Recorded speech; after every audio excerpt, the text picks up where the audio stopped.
About anybody is in scoring position. Absolutely One of true. the best sluggers in the game today. Last year a finalist, one of the top 3 for National Player of the Year honors. She was the Big 12's Player of the Year with her 23 home runs and 90 runs batted in.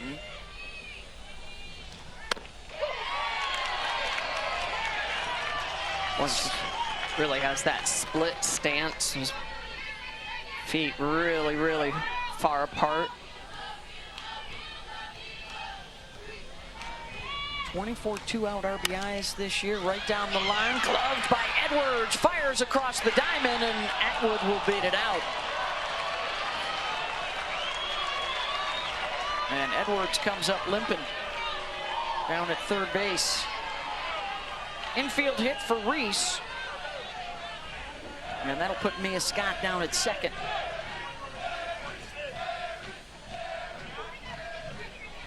And here comes Katie Stewart, second in the country in runs batted in, with 63 on the season. Almost half of those with 2 outs. Now batting the shortstop, number 20, Katie Stewart.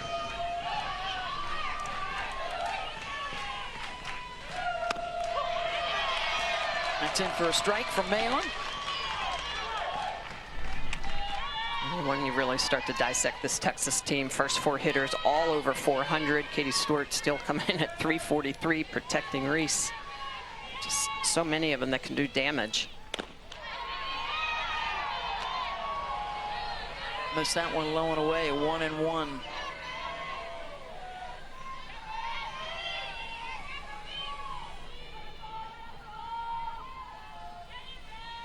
Ruby, the transfer from Washington, gonna get out of this jam.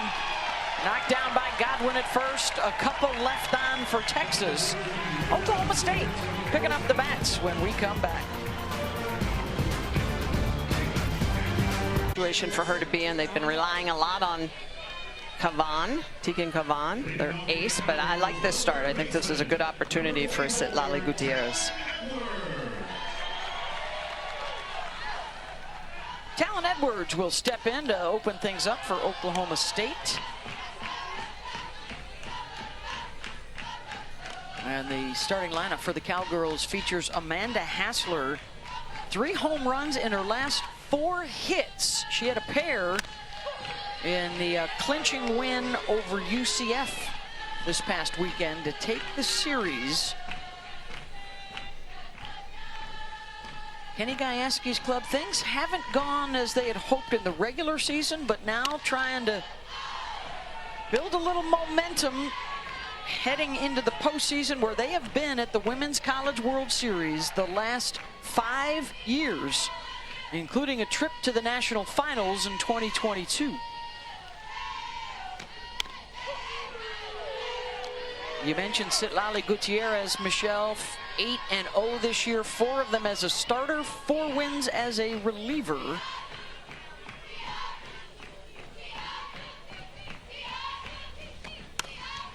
Edwards hammers that, but Leanne Good is there. 1 down. Citlali Gutierrez, a lot of those different tools that I talked about earlier. It's a curveball, it's ability to throw down in the zone. I mean, she's got nice stuff, good velocity in that upper 60s, but it's the 3 different speeds highlighted by the off-speed curveball. It's tough to pick up, but it's primarily the harder stuff is a drop ball, so she attacks more low in the zone. And that's why she's also a good mix with Tegan Cavan, because Cavan has a lot of up. This is a Texas pitching staff with a lot of different tools, and all the pitchers work a lot of different ways. Here's Rosie Davis.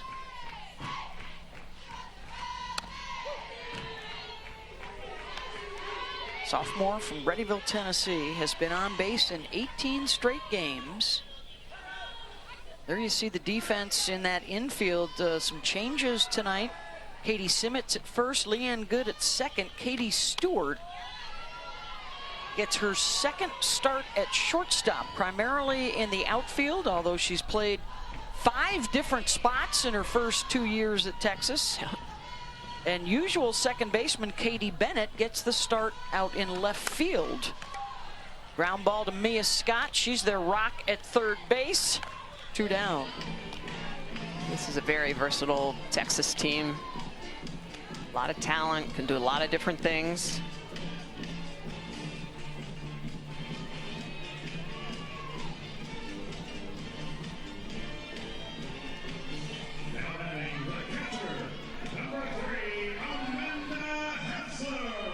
There's Amanda Hassler.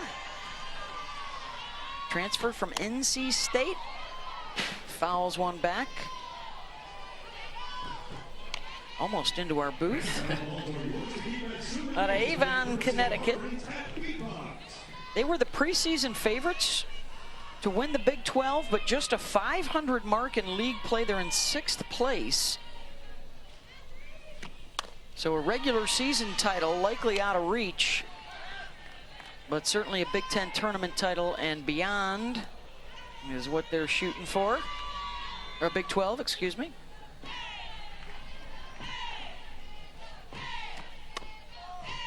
Well, and that's really the key this time of year. It's every game gets more and more important. A matchup like this here in Stillwater for Oklahoma State, when it, as you mentioned earlier, it's been a little bit of a roller coaster season. A lot of high expectation, ranked in the top 5 preseason.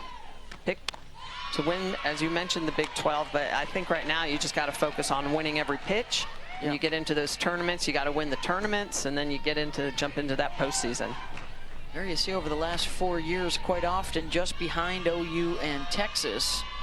They both leave for the SEC, but it's Texas Tech with Nigeri Kennedy likely to clinch the regular season possibly by this weekend as Hassler draws the 2-out walk.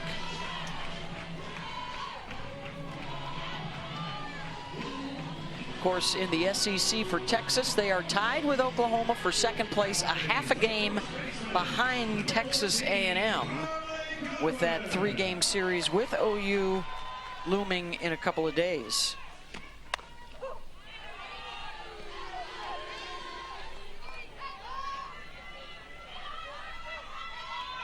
Here's Carly Godwin. Her 104th consecutive start tonight. 10 hits and 5 RBIs in her last 10 games.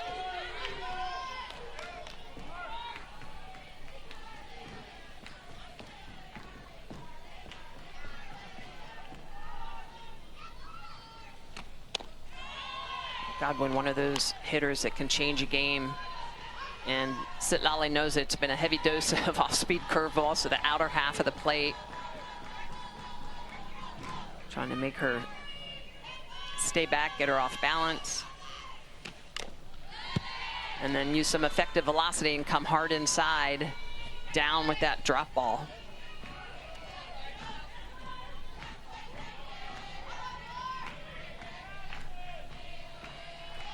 Carly, a freshman All-American last year after a fabulous prep career in North Carolina. Fouls one off. Big key for Kenny Gajewski with this team here down the stretch is to relax. Don't think about the finish line. Don't think about making it 6 straight Women's College World Series. Just take it easy, take it game by game. Swing and a miss there, and a good start for Sitlali Gutierrez. One left on. Sitlali Gutierrez showing that elite level. The single season, regular season mark at over 13,000 playing their games out in the football field this year as they build a brand spanking new stadium out there in Palo Alto. Yeah, 50 million, I think is the number. Wow, love it. Is that all Mendoza money? I forgot to ask Jessica about that. Heading to the second. Nice thing too here in Stillwater is more fans get to come and watch the Pokes play. Katie Simmett's 6, 7, and 8 here for Texas. But they have added new seats. This is one of those stops on your to-do list for a college softball fan. Get out there. Those are new bleachers down the right field line, and we love the corral out there on left. They keep adding more levels. That's right. That's the party deck. 3 different levels. One of them. Yes. Multiple party decks. Here at Oklahoma State. Great environment for these two old rivals. It's a great diamond sport town. A lot of history for the softball and baseball teams here at Oklahoma State University. It just adds something new when those home run balls fly out of the park and into the crowd. Makes for more special moments. For sure. Good charge at third by Edwards. 1 down. Well, that was one of the keys for Kenny Gajewski today. We got to play clean. Got to back up Ruby in the circle. She's got to do a good job of keeping the free passes to a minimum. And anytime you play this Texas lineup, you have to avoid the big moments and the big innings. Well, that's the key. You've got to make your opponent earn their way on base, and then you're going to give up your hits. You're going to, the ball's going to leave the yard once in a while. It's always what happens before those hits, before the ball leaves the yard. And that's kind of been the things that have snowballed on Oklahoma State. The free passes from the pitching staff, the defensive errors in pressure situations. And again, that's why these moments, these games like this just are so important coming down the road. Vanessa Quiroga is the senior from Corpus Christi. Starts as the DP tonight. And this is the start of the bottom of the order for Texas, which has been filled with a lot of question marks the second half of the season. Mike White telling us this week we've got to start getting better production out of our 7, 8, 9 hitters. Just 2 for 46 in the LSU and Tennessee series, and Vanessa answers the call and wraps that right back up the middle.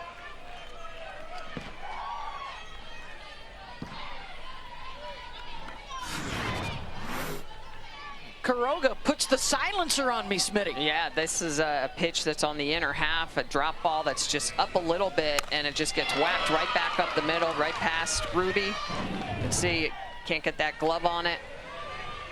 And that is a well-struck ball. Here's Leanne Good. Stepping in on the right side. Leanne clutch in their series last weekend against LSU. Scored the game winner in the deciding game of the series. Good gets a hold of one. Back goes Delgadillo back to the track and makes the catch. 2 down. A lot of hard hit balls off the bat of Texas right now. I don't see Ruby changing speeds a whole lot. I think that's one of the things she's going to need to do is, use that off speed or changeup of some sorts. Even if you're not throwing for a strike, you've got to be able to hop that pitch in, use it at some point. A little bit more difficult when there are runners on base, but somehow you've got to get the timing of hitters off balance. And that might be what what Carrie Eberly wants to talk about, the 2-time All-American at Oklahoma State. Yeah, Eberly, a great drop ball pitcher herself, has really helped Ruby, with her pitching, but it always comes down to what is hitting. Hitting is timing, and as pitchers, our responsibility is to get that timing off balance, even if it's just a little bit. And when hitters like Texas right now are starting to barrel up the ball hard, you know that they're on time. And so as a pitcher, whether or not it's a little bit longer pause or a little bit of a pause in your motion, change of speeds, all those little things make profound differences for getting outs. So here's Katie Bennett in the 9 spot. Texas with base runners in each of the first couple of innings.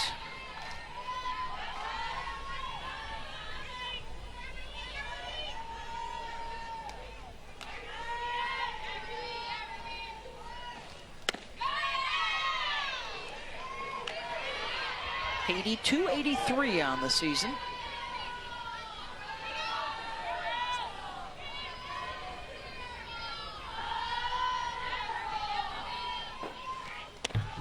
swings through the 2-0.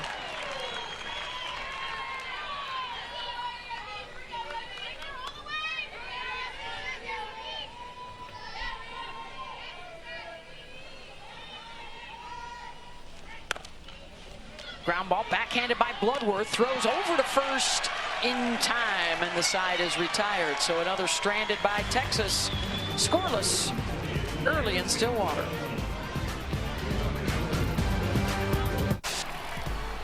Well, one of the craziest finishes you'll find in World Series history in the national semis a few years ago, when Texas beat Oklahoma State twice, rallied from what, a 5-0 deficit in that second game to knock the Pokes out. Texas advanced to the championship series. Where Mike White's Horns have been in 2 of the last 3 seasons. Yeah, both these programs, a lot of history, a lot of battles for championships late into the season. Same thing with Oklahoma, and that's why, you know, when the 3 of those teams were in the Big 12 together, it was they were always scratching and clawing for those top positions. Texas winning the regular season in Big 12 last year. Oklahoma State winning the Big 12 championship a couple years ago. And it's crazy, Oklahoma State beat them both in the regular season last year. That's right. That's right. So a lot going on. We heard that these 2 teams want to continue this game into the future, even though they are no longer together in the Big 12. Of course, we already had a Bedlam game this year. Hopefully that series continues. Oklahoma beat the Pokes down in Oklahoma City a couple weeks ago. Well, Kenny Gajewski mentioned before tonight's game, when we were speaking with him, that he and Mike White really want to make this a yearly thing. Yep.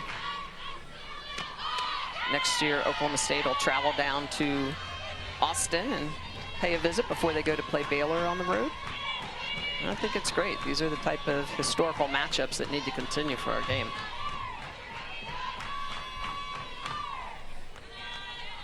Here's Tia Warsop.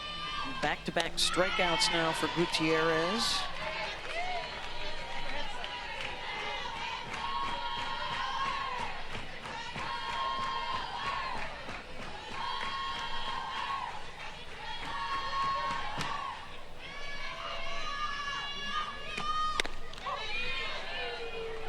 Takes a strike.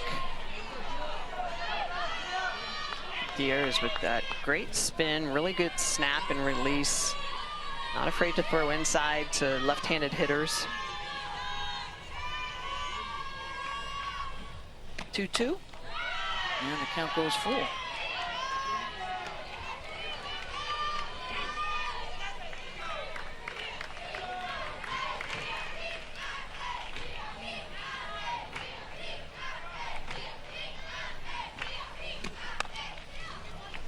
Backhanded by Simmons, and she wins the race over to first, 2 down.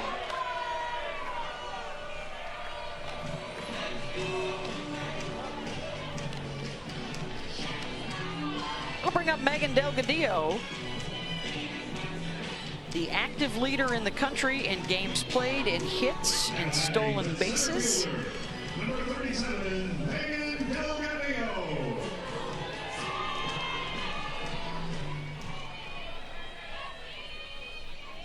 Transferred in from Fullerton, all Big West performer.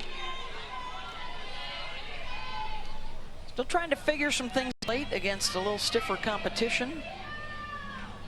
And batting average has fallen off a little bit. Had been in the leadoff spot for Oklahoma State earlier in the year. A lot of speed when she does get on base, 24 stolen bases, so Warsop and Delgadillo, when they are going back-to-back and get that chaos on the bases, it makes a big difference for this offense. Dropping down the bunt, that is fair, and the throw down to first gets her. Quick jump out of that crouch from Reese Atwood. And are the Pokes gonna challenge here? Yeah, it looks like he is. So Oklahoma State will challenge here. Call on the field is the 3rd out. Atwood with a strong arm behind the plate.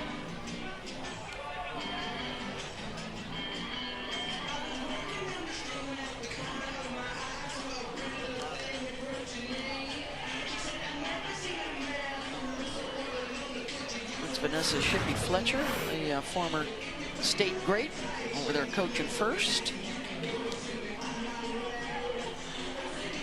She looks safe. Looks safe. Yep. Yeah.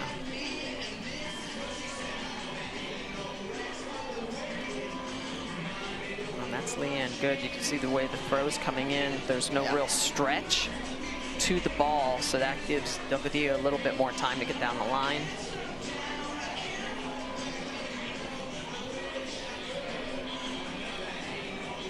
Yeah, it would appear this will be reversed. And a two out infield single here for Delgadillo.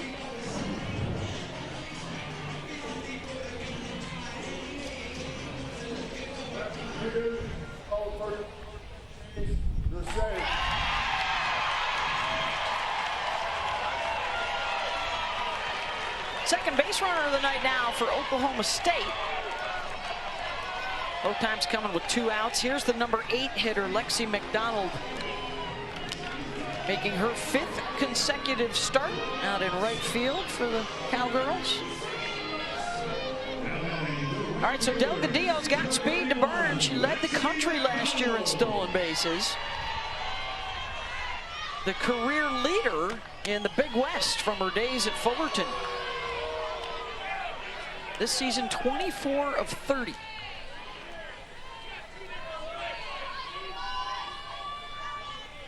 Not a lot of folks try to run on Reese Atwood, one of those catchers that has a good pop time, strong behind the dish.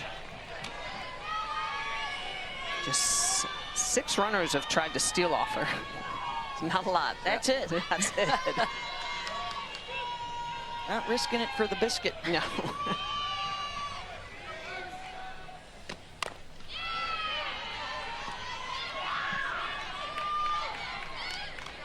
Now 1-2 from Citlali Gutierrez to Lexi McDonald.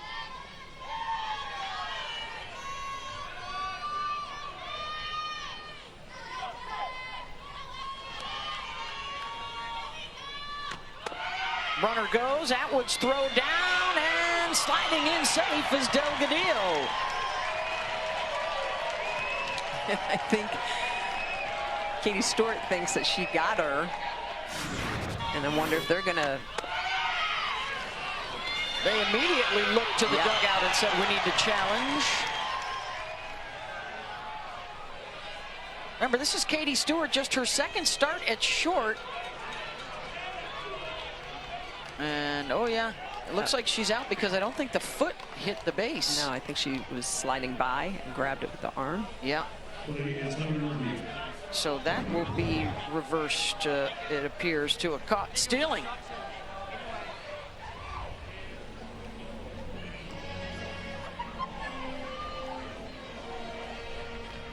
The pitch was a ball, so 2-2.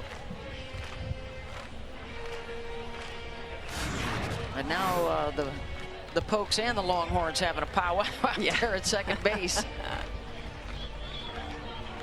Does that left foot touch the base? There's the tag there, and that's well before anything reaches the bag. So that looks like that will be, should be quickly overturned.